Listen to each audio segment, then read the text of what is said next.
Olá pessoal, tudo bem? Eu sou o Wilson Rodrigues, aqui do Jefa Sorocaba. Estamos aqui para mais um programa Estudando Marcel Benedetti. Hoje estamos encerrando, como eu falei na semana passada, hoje tem 3 encerramentos para esse programa. Estamos encerrando o capítulo 4 do livro Os Animais Conforme o Espiritismo, da Mundo Maior Editora, livro do Marcel Benedetti. Estamos encerrando o capítulo Os Instintos Animais. Estamos encerrando o mês de junho de 2026, para aqueles que estão acompanhando o programa agora no momento em que ele está indo ao ar, hoje dia 30 de junho, e estamos encerrando o primeiro semestre de 2026. Olha só, passou muito rápido, hein? Muito rápido esse ano mesmo. Então estamos encerrando, mais um ciclo aí das nossas vidas. Então muito obrigado a vocês que têm nos acompanhado, vocês que têm prestigiado os nossos programas todas as terças-feiras, vocês que têm prestigiado as nossas atividades presenciais no nosso novo centro. Estamos muito felizes realmente com essa nossa nova jornada, essa nova etapa, da nossa história, do Jefa Sorocaba. Então muito obrigado realmente, só tenho a agradecer a todos vocês. E hoje nós vamos ler a questão número 78 do livro do Marcel Benedetti, o livro Os Animais Conforme o Espiritismo, encerrando então o capítulo 4, e é mais uma pergunta do Livro dos Espíritos. Perguntou Kardec aos espíritos: poder-se-á dizer que os animais só obram ou só agem por instinto? Essa foi a pergunta do Kardec e é a pergunta que muitas pessoas ainda hoje se fazem. Aí a resposta dos espíritos: ainda há aí um sistema. É verdade que na maioria dos animais domina o instinto, mas não vês que muitos obram denotando acentuada vontade?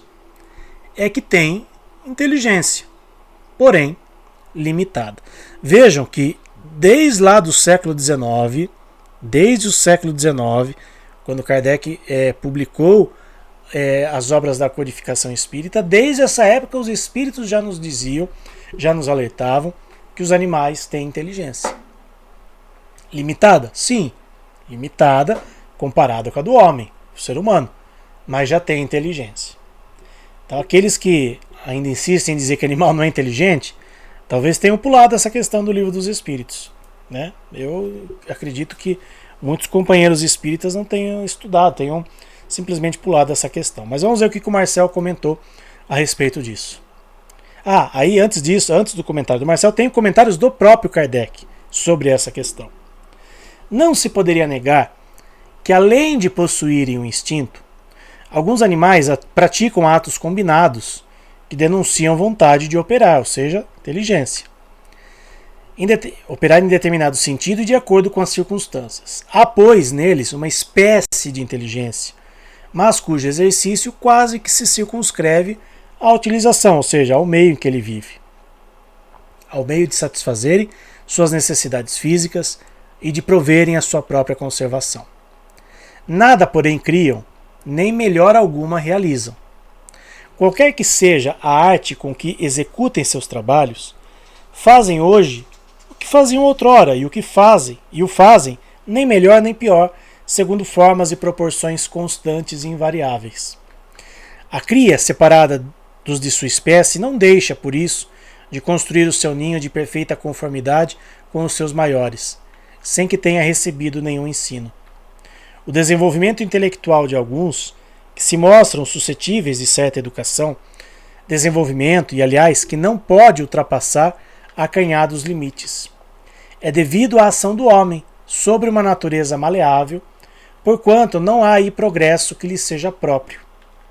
Mesmo o progresso que realizam pela ação do homem é efêmero e puramente individual, visto que, entregue a si mesmo, não tarda que o animal volte a encerrar-se nos limites que lhe traçou a natureza. Então esse é o comentário do Kardec a respeito da questão 593 do Livro dos Espíritos, e agora sim os comentários do Marcel em relação a essa pergunta do Livro dos Espíritos. Atualmente diversos estudos vêm sendo desenvolvidos por cientistas que comprovam a inteligência e sentimentos nos animais. Rupert Sheldrake, o Marcel gosta muito dele, cita muito eles nos seus livros, comprovou essa tese com suas pesquisas publicadas há alguns anos. Mas não somente a ciência, que em geral é aliada das teses espíritas, pois os espíritos confirmam isso. Erasto, um espírito, diz em O Livro dos Médiuns: Reconheço perfeitamente que há nos animais aptidões diversas, que certos sentimentos, certas paixões, idênticas às paixões e aos sentimentos humanos, se desenvolvem neles e que são sensíveis. Recentemente, um cão da raça Beagle recebeu um prêmio por ter salvado a vida de sua dona ao telefonar para o serviço de emergência quando ela estava tendo uma crise cardíaca. Essa não é uma atitude instintiva, mas inteligente. O animal por si só ele aprenderia a fazer isso? Claro que não. E aí entra aquela parte ali do Livro dos Espíritos. Mas é importante a gente entender que alguém em algum momento ensinou aquele animal e ele absorveu esse conhecimento. Isso que é o mais importante da gente entender. O animal absorveu o conhecimento. Para quem achava que o animal não tinha nenhuma possibilidade de aprendizado, não importa se ele aprendeu com alguém. Nós, humanos aqui, na nossa fase de humanidade, nós não estamos aprendendo constantemente com os espíritos superiores? Por si só, nós desenvolveríamos o amor incondicional, o perdão. A gente precisa de alguém que nos ensine também. Com os animais é a mesma coisa. E não é demérito nenhum a gente pensar dessa forma. Um cão vai ser sempre um cão se não tiver a ação do homem. Tudo bem, se um cão ficar na natureza, ou um cão não tiver nenhum tipo de contato com nenhum ser humano, ou seja, alguém mais inteligente que ele, mais desenvolvido que ele, é claro que ele vai continuar sendo apenas um cão. Mas a partir do momento que os animais têm a possibilidade da convivência com o ser humano e, consequentemente, de aprender com o ser humano, ele vai se desenvolver e ele vai se tornar um ser melhor. Como nós estamos nos tornando seres melhores com a convivência com os espíritos superiores, com os ensinos que eles nos deixaram. Não precisa a gente ter a convivência direta ali com o espírito desencarnado. Mas quantas obras espíritas nós não temos à nossa disposição para a gente aprender? Chico Xavier, por exemplo, escreveu apenas, entre aspas, 400 e poucos livros, dos mais variados. Livros de romance, livros de estudo, livros de mensagens. E ele nos deixou tudo isso para quê? Para que a gente pudesse melhorar, para que a gente pudesse aprender. Eu vi um documentário uma vez, aliás, recomendo esse documentário, Chico para Sempre, e que, entre outras coisas ali no documentário, né, tem uma senhora que fala, as pessoas iam procurar o Chico, né, porque queriam sempre ouvir quando o Chico estava, né, nativa, né, queriam sempre ouvir uma palavra dele, queriam ter um contato com ele, mas tudo que ele poderia dizer para as pessoas está lá nos livros. É só, entre aspas, é só ler os livros. É claro, a gente ainda precisa, né, nós humanos, nós ainda temos essa necessidade, né, de ter um ponto de apoio, uma referência, né, alguém que nos guie. Eu entendo que é uma necessidade nossa. E o Chico foi um ponto de apoio. O Chico não é pra gente endeusar o Chico, colocar ele num pedestal, não é isso, mas ele foi alguém muito superior a muitos de nós, no sentido de nos ensinar certas coisas vindas da espiritualidade superior para que a gente pudesse crescer espiritualmente. Então era natural, eu vejo dessa forma, é natural que a gente tenha essa, não vou dizer idolatria, mas que a gente tenha naquela pessoa aquele ponto de referência. E quando o Chico desencarnou, muitos, puxa, estamos órfãos espiritualmente, quem vai ser o novo Chico Xavier? Não se trata de escolher ou de eleger um novo Chico Xavier. Se trata sim da gente ter, sei lá, um ponto de apoio, alguém em quem nos espelhar para nos tornarmos pessoas melhores. Uma parte desse legado, uma parte dessa incumbência, sei lá, talvez tenha ficado para o Divaldo Franco. Embora ele também nunca tenha se autoproclamado, né, o novo ponto de referência do Espiritismo. Mas as pessoas, querendo ou não, colocaram isso, né, involuntariamente, deram esse título para ele. Eu vejo de uma forma até natural, porque nós ainda precisamos disso. Mas, como disse essa senhora no documentário, o Chico nos deixou um legado de informações através dos livros.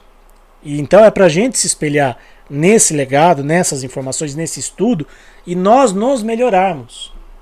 Por que não nos tornarmos, ainda que de forma pequenina, um ponto de referência? Como diz a oração de São Francisco, sejamos instrumentos da paz de Deus, ou seja, sejamos de alguma forma, ainda que de forma mínima, um ponto de apoio na vida de alguém. Alguém em quem a gente possa, sei lá, de alguma forma, transmitir algo que a pessoa possa, puxa vida, né? Eu vou seguir esses passos porque em algum momento, eu segui os passos de alguém, eu aprendi com pessoas mais evoluídas, né? Por espíritos superiores que estão muito acima. Então, de alguma forma, eu estou repassando esse legado, estou sendo um instrumento da paz de Deus. Sei que às vezes é difícil a gente entender e principalmente compreender isso, mas é para a gente pensar e refletir. Que a gente pode sim ser um ponto de apoio na vida de um animalzinho, na vida de uma outra pessoa, passarmos um conhecimento para alguém, às vezes na convivência diária, às vezes ali um colega de trabalho, às vezes uma pessoa que, sei lá, vem nos procurar. O trabalho de uma casa espírita, por exemplo, né, através de um atendimento fraterno, é de uma certa forma uma orientação para as pessoas. É mais ou menos isso que o Chico fez enquanto ele estava aqui, que o Divaldo Franco também fez enquanto esteve aqui. Passando conhecimento, passando um legado para as pessoas para que elas pudessem minimamente se espelhar naquilo e tentar fazer algo melhor. Pelo menos é isso que a gente tenta fazer aqui, é isso que a gente está aqui no Jefa Sorocaba tentando, através do conhecimento sobre a espiritualidade dos animais, ser esse, sei lá, ainda que pequeno, mas um ponto de apoio. O Marcel é a nossa grande inspiração. Eu sempre falo aqui que o Marcel foi o nosso ponto de apoio.